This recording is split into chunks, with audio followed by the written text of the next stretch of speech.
નમસ્કાર મિત્રો સ્વાગત છે તમારું અમારી યુટ્યુબ ચેનલમાં। સૌથી મોટા સમાચાર સામે આવી રહ્યા છે પાકિસ્તાનથી।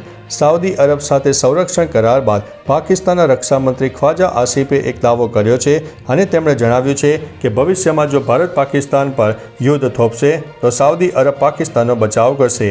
આસિફે આ નિવેદન ઇસ્લામાબાદમાં પત્રકારો સાથેની વાતચીતમાં આપ્યું। તેમના આ નિવેદનથી ભારત અને પાકિસ્તાન વચ્ચેના તણાવમાં વધારો થઈ શકે છે અને પાકિસ્તાને સ્વીકારી લીધું છે કે તેનાથી કંઈ પણ થવાનું નથી।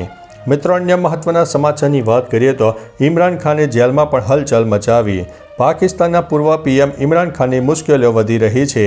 જેલમાં હોવા છતાં તેમના સત્તાવાર એક્સ એકાઉન્ટ પરથી ઉશ્કેરણીજનક પોસ્ટ કરવામાં આવી, જેના વિરુદ્ધ ઇસ્લામાબાદ હાઈકોર્ટમાં અરજી દાખલ કરવામાં આવી। અરજીમાં દલીલ છે કે દોષિત કેદીના એકાઉન્ટ પરથી આવી સામગ્રીનું પ્રસારણ જેલના નિયમોનું ઉલ્લંઘન છે।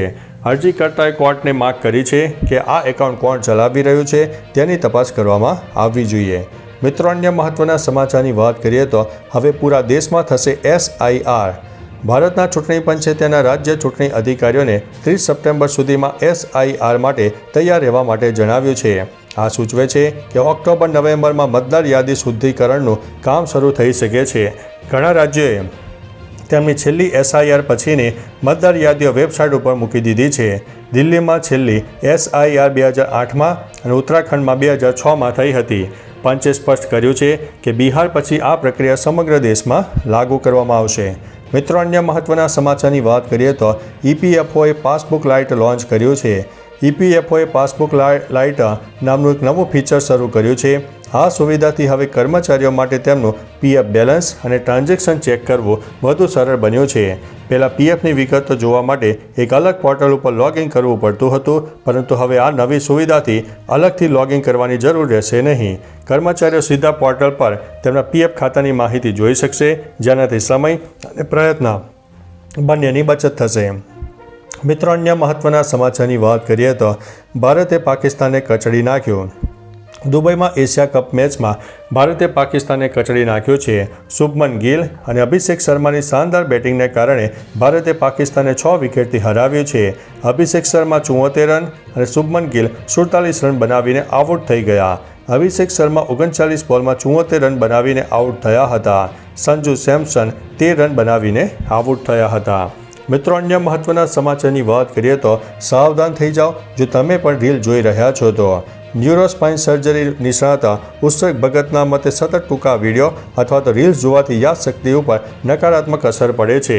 સતત જોવાથી જટિલ કાર્યો પર ધ્યાન કેન્દ્રિત કરવું મુશ્કેલ બને છે। વિચારવાની અને સમજવાની ક્ષમતા ઘટે છે। મગજની રિવોર્ડ સિસ્ટમ ડિસેન્ટેજાઇઝ થઈ શકે છે, જેના કારણે સામાન્ય પ્રવૃત્તિઓનો આનંદ માણવો મુશ્કેલ છે। પરિણામે ચીડિયાપણું અને ચિંતા જેવા લક્ષણો પણ થઈ શકે છે। મિત્રો, અન્ય મહત્વના સમાચારની વાત કરીએ તો સોનાની ખરીદીના નિયમો જાણી લો। ભારત સરકારે સોનાની ખરીદી માટે નવા અને સખત નિયમો લાગુ કર્યા છે। હવે 2 લાખથી વધુના સોનાની ખરીદી માટે પાન કાર્ડ અને 10 લાખથી વધુની ખરીદી માટે પાન કાર્ડ, આધાર કાર્ડ અને આવકનો પુરાવો ફરજિયાત છે। સોના પર 3% અને મેકિંગ ચાર્જ ઉપર 5% GST લાગુ થશે। આ પગલાં કાળા નાણાં અને ખોટા વ્યવહારોને રોકવા માટે લેવાયા છે, જેથી સોના બજારમાં પારદર્શિતા આવે। નિયમ તોડવા ઉપર બમણો દંડ પણ થઈ શકે છે। મિત્રો, અન્ય મહત્વના સમાચારની વાત કરીએ તો મુખ્ય સમાચારો ઉપર એક નજર। આજથી દેવી શૈલપુત્રીની પૂજા સાથે નવરાત્રિનું પર્વ શરૂ થયું। PM મોદીએ આજે અરુણાચલ પ્રદેશ અને ત્રિપુરાની મુલાકાત લીધી। આજથી નવા GST 2.0 દરો લાગુ। અનાજ, કપડાથી લઈને બાઇક, TV સુધીની દરેક વસ્તુ સસ્તી થશે। યુક્રેનિયન રાષ્ટ્રપતિ ઝેલેન્સ્કી સંયુક્ત રાષ્ટ્ર મહાસભામાં ડોનાલ્ડ ટ્રમ્પને મળવાનું આયોજન અને ભારતે પાકિસ્તાનને 6 વિકેટથી હરાવ્યું છે। મિત્રો, અન્ય મહત્વના સમાચારની વાત કરીએ તો PM મોદીએ આજે અરુણાચલ પ્રદેશ અને ત્રિપુરાની મુલાકાત લીધી। PM મોદીએ આજે અરુણાચલ પ્રદેશ અને ત્રિપુરાની મુલાકાત લીધી। ઈટાનગરમાં તેમણે 5100 કરોડથી વધુના વિકાસ પ્રોજેક્ટનો શિલાન્યાસ કર્યો અને જાહેર સભાને સંબોધન કર્યું। બાદમાં ત્રિપુરાના ઉદયપુર શહેરમાં આવેલા માતાબારી માતા ત્રિપુરા સુંદરી મંદિર સંકુલના વિકાસ કાર્યનું ઉદ્ઘાટન કર્યું। આ મંદિર 51 પ્રાચીન શક્તિપીઠોમાંનું એક મનાય છે। આ પ્રવાસ દરમિયાન PMના અનેક મહત્વપૂર્ણ જાહેર કાર્યક્રમો પણ યોજાયા હતા। મિત્રો, અન્ય મહત્વના સમાચારની વાત કરીએ તો આજથી નવો GST 2.0 દર લાગુ। જાણો શું સસ્તું થયું છે। નવરાત્રિના પહેલા દિવસે નાગરિકોને મોટી રાહત મળી છે. આજથી નવા જીએસટી 2.0 દર અમલમાં આવ્યા છે. તેના કારણે સિમેન્ટ, ટીવી, એર કન્ડિશનર, 33 આવશ્યક દવાઓ, નાની car, bike, auto parts, cheese, રોટલી, ઘી, નૂડલ્સ, ખાંડ, ટોપી અને પેકેજ મિનરલ વોટર જેવી અનેક વસ્તુઓ સસ્તી થઈ ગઈ છે, જેથી ગ્રાહકોને મોટો લાભ થશે. મિત્રો, અન્ય મહત્વના સમાચારની વાત કરીએ તો સાયલા લીંબડી હાઈવે પર 2 અકસ્માતમાં 3ના થયા છે મોત. સાયલા લીંબડી હાઈવે પર માત્ર 18 કલાકમાં 2 ગંભીર અકસ્માતો થયા છે, જેમાં 3 લોકોએ જીવ ગુમાવ્યા છે અને 13 લોકો ગંભીર રીતે ઇજાગ્રસ્ત થયા છે. પહેલા અકસ્માતમાં ચોટેલા જતા 2 પદયાત્રીઓને અજાણ્યા વાહને ટક્કર મારી હતી, જેમાં એકનું મૃત્યુ થયું છે. બીજા અકસ્માતમાં માલવાહક વાહને ડમ્પરને ટક્કર મારતા એક શ્રમિક મહિલાનું મોત થયું છે અને 13 લોકો ઘાયલ થયા છે.